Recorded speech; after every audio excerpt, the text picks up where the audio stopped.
प्यारे विद्यार्थियों, आप सभी को मेरा नमस्कार।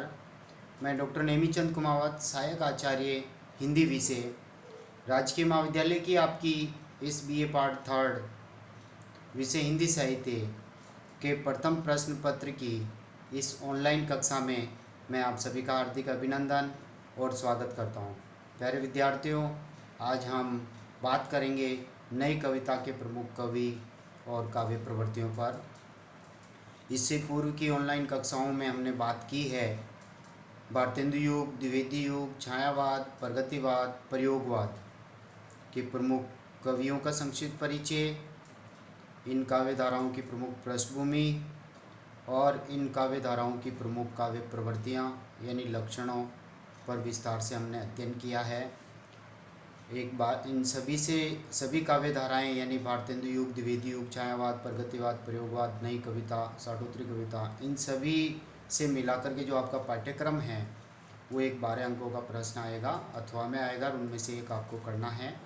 पिछले साल के गत वर्ष के 3 प्रश्न पत्रों को आप देखिए, 3 या 4 प्रश्न पत्रों को, उसमें जो प्रश्न आए हैं वो किस कैटेगरी के हैं। जैसे लास्ट ईयर जो प्रश्न आ गए हैं वो प्राय अगले साल नहीं आएंगे, तो 2 को छोड़ के आप अगली 4-5 काव्य प्रवृत्तियों को आप तैयार कर लें, जो आपको अच्छा लगे वो आप उत्तर दें। तो आज हम बात करने जा रहे हैं, इसी क्रम को आगे बढ़ाते हुए फिर हम आपके जो पाठ्यक्रम में संकलित जो आधुनिक काव्य संग्रह हैं जिसमें 12 कवियों की कविताएं दी हुई है, जिन कविताओं का हम अध्ययन करने जा रहे हैं अगली ऑनलाइन कक्षाओं में। आज की इस ऑनलाइन कक्षा में हम नई कविता और साठोत्तरी कविता के जो कवि हैं उन पर अध्ययन करके इस आधुनिक काल के काव्यगत इतिहास को हम यहीं समाप्त करेंगे। देखिए, नई कविता का जो आरंभ होता है वो 1954 ईस्वी से माना जाता है और नई कविता शीर्षक से एक पत्रिका का प्रकाशन भी हुआ जिसके संपादक डॉक्टर जगदीश जी गुप्त हैं। और वैसे देखा जाए तो नई कविता का जो विकास क्रम है, प्रगतिवाद के बाद जब प्रयोगवादी जो कवि 4 ताड़ सप्तकों के रूप में जो संकलित हुए थे 28 कवि, वही कवि आगे चल कर के नई कविता, साठोत्तरी कविता के कवि या समकालीन कविता के कवि बन जाते हैं। तो एक तरह से प्रयोगवाद के कवि या नई कविता के कवि या समकालीन कवि, यही कवि सभी मिलकर के नई कविता के कवि कहलाते हैं। डॉक्टर जगदीश जी गुप्त 1924 ईस्वी में इनका जन्म और मई 1901 में इनका निधन, और नई कविता पत्रिका का इन्होंने संपादन किया है। इनके जो काव्य संग्रह हैं नाव के पाँव, शब्ददंश, हिमबद्ध, युग्म, छंदशती, गोपा गौतम, बोधि वृक्ष, संबुक, और इन्होंने एक आलोचनात्मक पुस्तक भी लिखी है, नई कविता स्वरूप और समस्याएं। नई कविता के जो दूसरे प्रमुख कवि हैं वह दुष्यंत कुमार, 1933 से 1975 ईस्वी तक का समय इनका। काव्य संग्रह हैं सूर्य का स्वागत, आवाज़ों के घेरे, जलते हुए वन का वसंत, साये में धूप। फिर आते हैं श्रीकांत वर्मा, इनके काव्य संग्रह दीनारंभ, भटका मेघ, माया दर्पण, जलसागर, मगध और समाधि लेख। फिर आते हैं डॉक्टर देवराज, इन्होंने इतिहास पुरुष, आहत आत्माएं, ईला और अमिताभ शीर्षक से काव्य रचनाएं दी हैं। और फिर आते हैं अजित कुमार जी, इन्होंने अंकित रहने दो और अकेले कंठ की पुकार, ये 2 काव्य संग्रह लिखे हैं।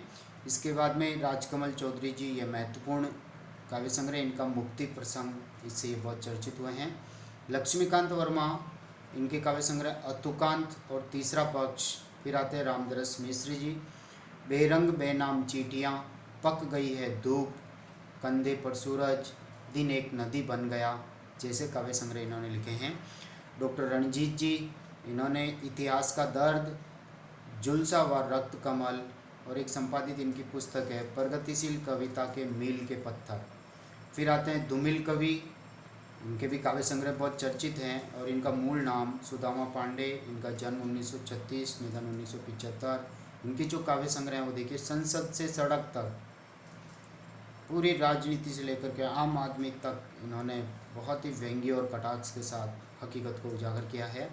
कल सुनना मुझे, सुदामा पांडे का प्रजातंत्र, और इनकी जो चर्चित कविताएं, पटकथा नाम से ये कवि बहुत विख्यात हुए हैं।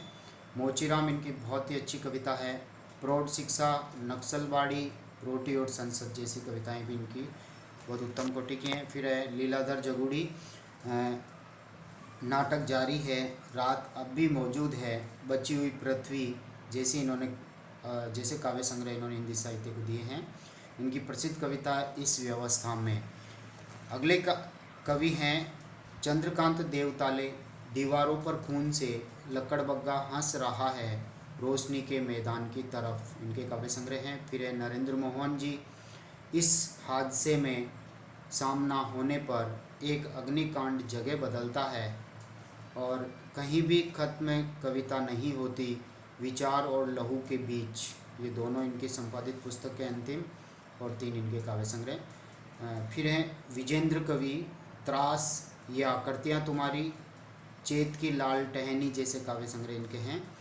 डॉक्टर ऋतुराज, अंगिरस, एक मरण धर्मा और अन्य, ये 2 काव्य संग्रह इनके हैं। विष्णुचंद्र शर्मा, आकाश विभाजित है, अंतरंग जैसे काव्य संग्रह हैं इनके। अरुण कमल, अपनी केवल धार, बहुत चर्चित काव्य संग्रह हैं ये, केवल अपनी केवल धार, अरुण कमल, इनको मोस्ट कर लें। फिर है कैलाश वाजपेयी, महास्वप्न का मध्यांतर, उदय प्रकाश, कैसे कबूतर, सुनो कारीगर, ये दोनों रचनाएं भी बहुत चर्चित हैं। कुमार विकल, एक छोटी सी लड़ाई। फिर आते हैं बलदेव वंशी, बच्चे की दुनिया, कोई आवाज़ नहीं, अंधेरे के बावजूद, उपनगर में वापसी, दर्शक दीर्घा, काला इतिहास, आत्मदान, इनकी संपादित पुस्तकें काला इतिहास और बच्चे की वापसी। फिर आते हैं मणि मधुकर, बलराम के हजारों हाथ। इसी तरह कन्हैयालाल नंदन ने मुझे मालूम है काव्य संग्रह लिखा। और दीवी क्रमेश, खुली आँखों का आकाश, रास्ते के बीच, काव्य संग्रह इनका है। फिर है विश्वनाथ तिवारी जी, 72 दुनिया के लिए साथ चलते हुए। फिर है प्रयाग शुक्ल, ये एक दिन है। मलियज, जख्म पर धूल, मंगरेश डबराल, पहाड़ पर लालटेन जैसे काव्य संग्रह इस नई कविता के हैं। श्याम विमल, इतना जो मिला, ललित शुक्ल, अंतर्गत, ठाकुर प्रसाद सिंह, हारी हुई लड़ाई लड़ते हुए, इंदु जैन, आँख से भी छोटी चिड़िया, हमसे पहले भी लोग यहाँ थे जैसे काव्य संग्रह इंदु जैन ने लिखे हैं। डॉक्टर विनय जी ने कई अंतराल, एक पुरुष और ये प्रबंध काव्य इनका, दूसरा राग, पुनर्वास का दंड और एक मृत्यु प्रश्न, ये अंतिम दोनों इनके काव्य संग्रह हैं, प्रबंध काव्य हैं। और अब्दुल बिस्मिल्लाह, इन्होंने लिखा है छोटे भूतों का बयान। कुमारेंद्र पारसनाथ सिंह, इतिहास का संवाद काव्य संग्रह है इनका। देवेंद्र कुमार, बहस जरूरी है। सौमित्री मोहन, लुकमान अली और अन्य कविताएं। फिर है राजेश जोशी, एक दिन बोलेंगे पेड़। रामदेव आचार्य, रेगिस्तान से महासागर तक। विनोद भारद्वाज, जलता मकान। विश्वनाथ त्रिपाठी, जैसा कह सकी, आखिरी लड़ाई। जिजीविसा। विश्वम्भरनाथ उपाध्याय, कबंध।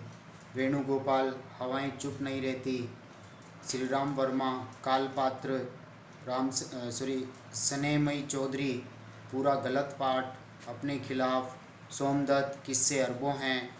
और देखिए सुनीता जैन, हो जाने दो मुक्त। ओम प्रकाश निर्मल, नींद टूटने से पहले। गिरिधर राठी, बाहर भीतर। संपादित कविता पुस्तकें 8वें दशक की कविता हरिवंश राय बच्चन और अजित कुमार की। और जगदीश चतुर्वेदी जी, सूर्यपुत्र, प्रबंध काव्य इनका। शैलेश जेदी, अब किसे वनवास दोगे, प्रबंध काव्य हैं। पीडी निर्मल, विधुरा, एक प्रबंध काव्य हैं। दूधनाथ सिंह, अपनी शताब्दी के नाम, सुरंग से लौटते हुए। प्यारे विद्यार्थियों, ये 53 कवि नई कविता के कवि हैं। यानी कहने का तात्पर्य प्रयोगवाद के काफ़ी कवि इधर सम्मिलित हो गए हैं। जिनको हमने प्रयोगवाद में पढ़ा है उनको इधर मैंने प्राय नहीं लिया है, और वो कवि भी नई कविता में सम्मिलित हो रहे हैं। और ये नई कविता के 53 कवियों की मैंने यहाँ चर्चा की है, जबकि इनकी संख्या सैकड़ों है, बहुत लंबी सूची है इनकी। और इसी तरह से समकालीन कविता या साठोत्तरी कविता के बाद में समकालीन कविता, और ये सारे कवि जो लिख रहे हैं प्राय ये सभी कवि प्रयोगवाद के समय से लेकर के अब तक के ये सारे नई कविता के कवि कहलाते हैं। और ये अभी एक एक दो रचनाएं मैंने यहाँ लिखी हैं। तो कहने का तात्पर्य इनकी और रचनाएं प्रकाशित हुई है और आ रही है प्रकाशित हो करके। तो ये अथाह सागर हैं। और हम अब बढ़ रहे हैं, ये जो नई कविता यानी जिन प्रवृत्तियों पर हमने प्रयोगवादी काव्य धारा की प्रमुख प्रवृत्तियों में विस्तार से चर्चा की है, वही की वही काव्य प्रवृत्तियाँ यहाँ पर नई कविता, समकालीन कविता और साठोत्तर कविता की प्रवृत्तियाँ भी हैं। थोड़ा बहुत फेरबदल इसमें है। जैसे यहाँ एक प्रवृत्ति है रोमानी या छायावादी संस्कारों से मुक्ति, जो प्रयोगवाद में विशेष तौर पे देखने को मिली। रोमानी प्रवृत्ति या रीतिकालीन प्रवृत्ति जो प्रयोगवादी कविताएं अश्लीलता के हद को भी पार कर गई है, जैसे सेक्स वर्जनाओं का उन्होंने चित्रण किया, अतिशय वैयक्तिकता या अतिशय यथार्थ का उन्होंने जो चित्रण किया था, वो नग्न यथार्थ और दैनिक जीवन की विषय वस्तु को उठा करके उन्होंने कविता का विषय बना दिया। उनका प्राय यहाँ अभाव है। और ये जो नई कविता या समकालीन कविता या जो साठोत्तरी कविता है, ये आम जनजीवन के जुड़े हुए प्रमुख विषयों को उठाती है, जिसमें आम जनजीवन जो आज संघर्षमय जीवन जी रहा है, यांत्रिक जीवन जी रहा है, अत्यधिक भौतिकवादी युग में उसकी क्या दशा हो गई है, राजनीति और आम जनता के बीच का क्या संबंध है, कितनी कटुताएं आ गई है, और आज जिन सामाजिक मूल्यों का जिनका पतन हो रहा है, वो आज नई कविता का विषय बनता जा रहा है। जैसे भ्रष्टाचार, बेरोजगारी, आतंकवाद, समाज में जो मनमुटाव की स्थितियाँ, हताशाएँ, निराशाएँ, कुंठाएँ, मनुष्य का कार्य नहीं हो पाना, आए दिन उसको संघर्ष झेलना, और आपाधापी की जो स्थिति जीवन है, असमंजस का जीवन, वही आज की कविता का प्रमुख विषय हैं। और ये कवि यथार्थ को कविता में उकेर करके समाज के सामने उसको रखना चाहते हैं, व्यंग्य के माध्यम से और कई खुले रूप में भी। देखिए, रोमानी या छायावादी संस्कारों से मुक्ति, इस पर हमने चर्चा कर ली है। यानी छायावाद में जिस तरह से व्यक्तिनिष्ठ होकर के कवियों ने अपनी सुख दुख, वेदना और करुणा को वाणी दी है, उनसे यहाँ उस प्रवृत्ति से यहाँ ये कवि मुक्त हो गए हैं। इन्होंने अपने वैयक्तिक सुख दुखों को छोड़ करके सामाजिक सुख दुखों को कविता का विषय बनाया, आम व्यक्ति को कविता का विषय बनाया है, और उसके दुखों को या उनके जनजीवन का यथार्थ चित्रण इस कविता में हुआ है। फिर है समाज की मृत मान्यताओं, टूटती हुई परंपराओं और मोहभंग का चित्रण। जैसे देश को आज़ादी मिली तो लगा था कि अब परिस्थितियां बदलने वाली है, प्रत्येक नागरिक के जीवन में खुशहाली आने वाली है, लेकिन वो मोहभंग हो गया, सपना पूरा नहीं हुआ। तो देखिए यहाँ पर धूमिल जी कुछ पंक्ति लिखते हैं यहाँ पर, मैंने इंतज़ार किया अब कोई बच्चा भूखा रहकर स्कूल नहीं जाएगा, अब कोई छत बारिश में नहीं टपकेगी, लेकिन ऐसा नहीं हुआ, ये तो मोहभंग हो गया। आम जनजीवन या किसान, मजदूर, श्रमिक, निम्न वर्ग, मध्यम वर्ग, सबकी ये कि ये स्थिति रही, उनमें कोई परिवर्तन नहीं आया, तो ये मोहभंग की स्थिति कविता का विषय बना है। फिर है जनजीवन से सीधा साक्षात्कार। नई कविता के जितने भी कवि हैं उन्होंने जनजीवन, क्योंकि आम जनजीवन के बीच में वो खुद रह रहे हैं और उन परिस्थितियों का प्रभाव क्यों उनके ऊपर पड़ रहा है। जैसे आम व्यक्ति जो है कभी उत्तेजित हो जाता है, खींच उठता है, असंतोष कार्य उसका नहीं हो पाता, वो निराश हताश हो जाता है, कड़वाहट उसके जीवन में आ जाती है। तो इन पारिवारिक और सामाजिक जो स्थितियां हैं, उन सभी को इन कविताओं में उकेरा गया है। परिवेशगत अस्वीकृति, यानी आसपास का जो परिवेश है उससे हम संतुष्ट नहीं है, मनुष्य एकांकी जीवन जी रहा है, संयुक्त परिवार की प्रथाएं टूट गई है, मनुष्य एकांकी होकर के केवल हम दो, हमारे दो तक ही सिमट करके रह गया है, स्वार्थी प्रवृत्तियों से ग्रस्त है, यानी एक तरह से मानवतावाद उसमें प्राय नहीं रहा है, वो चंद पैसों के लिए कुछ भी कर सकता। तो ये जो आज सामाजिक जो परिवेश, सामाजिक, राजनीतिक, धार्मिक, इस परिवेश से कभी संतुष्ट नहीं है, तो उस असंतुष्टि को ये इन कविताओं का विषय बनाते हैं। फिर है सामाजिक विसंगतियों का चित्रण इन कवियों ने किया है। समाज में जितनी भी विसंगतियां हैं, चाहे प्रणय को लेकर के, चाहे विवाह या पति पत्नी के संबंधों को लेकर के, या पारिवारिक विघटन को लेकर के, या समाज के रिश्तों में आई हुई टकराहट को लेकर के, इन्होंने आई हुई विसंगतियों का ये कविगण चित्रण करते हैं, जैसे बलात्कार, शोषण, इन चीज़ों का। और फिर है आक्रोश और विद्रोह की भावना, क्योंकि समाज की हकीकत जो स्थिति है, उन परिस्थितियों में बदलाव लाना चाहता है, सामाजिक विषमता को ये मिटा करके सामाजिक समानता लाना चाहता है।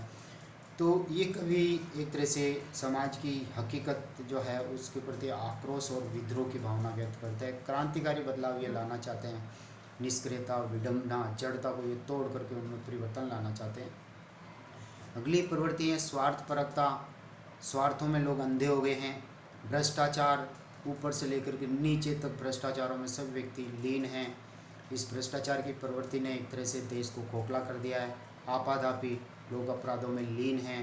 तो इन सब चीज़ों पर इन्होंने व्यंग्य किया है कि इन सब से हमें मुक्त होना है और देश को एक खुशहाल समाज की स्थिति, वसुधैव कुटुंबकम भावना तक इनको लेकर जाना है, यानी उस परिकल्पना को साकार करना है। फिर है भयावह तनावपूर्ण परिवेश का चित्रण। आज का वातावरण भयावह है, हर व्यक्ति भयभीत है, डरा हुआ है कि आगे के जीवन का क्या होगा, कुछ पता नहीं, और तनावपूर्ण जीवन जी रहा है। पारिवारिक रिश्तों में तनाव आ रहा है, सामाजिक रिश्तों में तनाव, टकराहट आ रही है, छोटी छोटी बातों को लेकर के मनुष्य का खून खोलने उठ जाता है। तो ये तनावपूर्ण स्थितियाँ भी या पति पत्नी का आपसी रिश्तों को लेकर के या परिवार में बच्चों के रिश्तों को लेकर के भी आपसी तनावपूर्ण स्थितियाँ पैदा होती है, जिनको आए दिन हम टीवी के सीरियलों में दृश्य पटल पर हम देख रहे हैं। और वही स्थितियाँ इन कवियों ने भी अपनी कविताओं में उकेरा है, प्रमुख विषय बनाया है। जीवन के जटिल प्रसंगों, संघर्षों का चित्रण। आज मनुष्य कितनी जटिल परिस्थितियों से गुजर रहा हो, यांत्रिक जीवन जी रहा है, उसके चेहरे पर मुस्कुराहट तक नहीं है और सुबह से शाम तक वो एक मशीन की तरह काम कर रहा है। तो उसके जटिल प्रसंग, जीवन में आए हुए जटिल प्रसंग, समाज को वो समय नहीं दे पाता, परिवार को वो समय नहीं दे पाता, खुद के लिए एक तरह से उसके पास समय नहीं होता और वो जीवन संघर्ष करता जा रहा है और उसकी लालसाएं कभी मिटती नहीं है, वो संतोषपूर्ण जीवन नहीं जी रहा है, बौद्धिक जीवन एक तरह से भौतिकवादी युग में वो जी रहा है। तो उनके आए दिन के जो संघर्ष है उनको इन कविताओं का विषय बनाया गया है। फिर ये मूल्यहीनता की स्थिति का चित्रण। सामाजिक मूल्य का पतन हो गया है, पतन हो जा रहा है, दिनों दिन पाश्चात्य संस्कृति हावी होती जा रही है। तो इस और भारतीय संस्कृति के जो पावन और पवित्र जो मूल्य हैं, जैसे प्रेम, विश्वास, दया, सेवा, ये जो मूल्य हैं, ये मूल्य आज पतन के कगार पे हैं। व्यक्ति पे विश्वास नहीं करता और प्रेम में भी हल्की जो विश्वास पे टिका होता है, हल्का सा शक और संदेह की स्थिति आते ही वो विश्वास का धागा टूट जाता है और मनमुटाव हो जाता है, रिश्ते अलग हो जाते हैं। तो ऐसी मूल्यहीन स्थिति का चित्रण भी इन कवियों ने किया है। फिर सपाट बयानी भाषा, यानी रोज़मर्रा की भाषा, आम जनजीवन की जो भाषा है, बोलचाल की भाषा, उसी भाषा को इन्होंने कवियों ने कविता का विषय बनाया ताकि आम पाठक उनको पढ़ करके देश की हकीकत, समाज की हकीकत से रूबरू हो सकें और फिर कुछ अच्छा करने के लिए वो कर उससे प्रेरणा मिल सके। नूतन शब्द भंडारों का प्रयोग, इसी तरह से विषय वस्तु में नवीनता, हर विषय को उन्होंने चुना है। जो भारतीय युग, द्विवेदी युग, छायावाद, प्रगतिवाद, प्रयोगवाद तक के जो विषय वस्तु थी, उन सभी से हट करके इन्होंने आधुनिक जो समस्याएं हैं, जिन पे आधुनिक मनुष्य जीवन संघर्ष कर रहा है, ऐसे ऐसे नवीन विषयों को इन्होंने चुना है। फिर है रोमानी संस्कारों से, यानी छायावादी संस्कारों से ये कविता पूर्ण से मुक्त है, यानी वैयक्तिकता से हट करके ये कविता समष्टिनिष्ठ हो गई है। समाज की यथार्थ को ये चित्रण कर रही है। सामाजिक, राजनीतिक, धार्मिक, आर्थिक, जहाँ कहीं भी इन कवियों को विसंगतियाँ नज़र आ रही है, उन विसंगतियों को ये अपनी कविता का विषय बनाते हैं। और जिस तरह से मीडिया आज पूरे समाज, पूरे देश पर हावी हो रहा है, उसी तरह से ये कविताएं भी पूरे समाज का हकीकत, जैसे कविता समाज का दर्पण होती है और वो पंक्ति इस नई कविता पर चरितार्थ होती है, ये हकीकत समाज के सामने लाना चाहते हैं। इसी तरह से जो नई कविता की जो पृष्ठभूमि है, इन पर मैं थोड़ा सा प्रकाश डालना चाहता हूँ। नई कविता उन कविताओं को कहा गया है जिनमें आज़ादी के बाद परंपरागत कविता से आगे निकलकर, यानी जो भारतीय युग, द्विवेदी युग, छायावाद, प्रगतिवाद, प्रयोगवाद में जो कविताएं लिखी गई है जिन विषयों पर, उनसे आगे निकल करके नए भावबोधों की अभिव्यक्ति के साथ ही नए मूल्यों एवं नए शिल्प विधान का प्रयोग किया गया है, उन कविताओं को नई कविता कहा गया। नई कविता शब्द का सर्वप्रथम प्रयोग प्रयोगवाद की जो प्रवर्तक है सच्चिदानंद हीरानंद वात्स्यायन अज्ञे के द्वारा एक प्रतीक पत्रिका जो प्रकाशित होती थी, उसके जून 1951 के अंक में इन्होंने पहली बार प्रयोग किया। नई कविता आंदोलन को वास्तविक रूप में विकसित करने का जो श्रेय है वो श्री जगदीश चंद्र गुप्त जी को दिया जाता है। इन्होंने नई कविता नामक पत्रिका का 1954 से जो प्रकाशन किया था, इस कविता के माध्यम से इन्होंने, इस पत्रिका के माध्यम से इन्होंने इस आंदोलन को वास्तविक रूप दिया। सामान्यतः नई कविता प्रयोगवाद का ही विकसित रूप है। मैंने बार बार चर्चा की है, प्रयोगवाद में भी चर्चा की है, यहाँ पर भी मैंने चर्चा की है कि जो कवि प्रयोगवाद में थे वही कवि नई कविता और समकालीन कविता के कवि बनते हैं। और जो विशेषताएं, जो प्रवृत्तियां थी प्रयोगवाद में, प्राय कुछ को छोड़ करके शेष काव्य प्रवृत्तियां भी नई कविता की विशेषताएं बनती है। सन 1960 के बाद की कविता को अनेक नाम दिए गए हैं। जैसे 1960 के बाद में साठोत्तरी यानी 60 के बाद की कविता, समकालीन कविता, अकविता, अभिनव कविता, युयुत्सावती यानी युद्ध की ओर प्रेरित करने वाली कविता, बीट कविता, अस्वीकृत कविता, अति कविता, सहज कविता, कई तरह के आंदोलन निकले हैं। जैसे जगदीश चंद्र जी गुप्त ने किस्म किस्म कविता के शीर्षक से उन्होंने 54 काव्य आंदोलनों का जिक्र किया है। साठोत्तरी कविता में हम देख रहे हैं 1960 के बाद असंतोष, अस्वीकृति और विद्रोह का स्वर बहुत साफ तौर पर इन कविताओं में उभरा है। ये स्वर कहीं तो व्यंग्य के रूप में हैं तो कहीं खुले रूप में भी हैं। मानव की स्वार्थपरकता जो आज की प्रमुख प्रवृत्ति उभर कर आ रही है, मानव मूल्यों का पतन हो गया है, अधिकार लोलुपता, भ्रष्टाचारिता और राजनीति आज की कविता का मुख्य विषय बन गया है। तो प्यारे विद्यार्थियों, हमने आधुनिक हिंदी साहित्य का जो इतिहास की जो विविध काव्य धाराएं हैं, भारतेंदु युग, द्विवेदी युग, छायावाद, प्रगतिवाद, प्रयोगवाद, नई कविता, जिस पर आपके एक महत्वपूर्ण 12 अंकों का प्रश्न बनेगा, इस पूरे पाठ्यक्रम को हमने लगभग 20-21 ऑनलाइन कक्षाओं में हमने पूर्ण कर लिया है।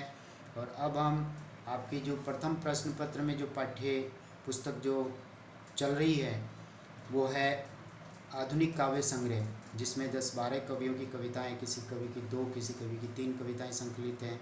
उन कविताओं को हम विस्तार से अध्ययन करेंगे अगली ऑनलाइन कक्षा में। तब तक के लिए धन्यवाद। जय हिंद, जय भारत। इस ऑनलाइन कक्षा को हम यहीं समाप्त करते हैं। जय हिंद।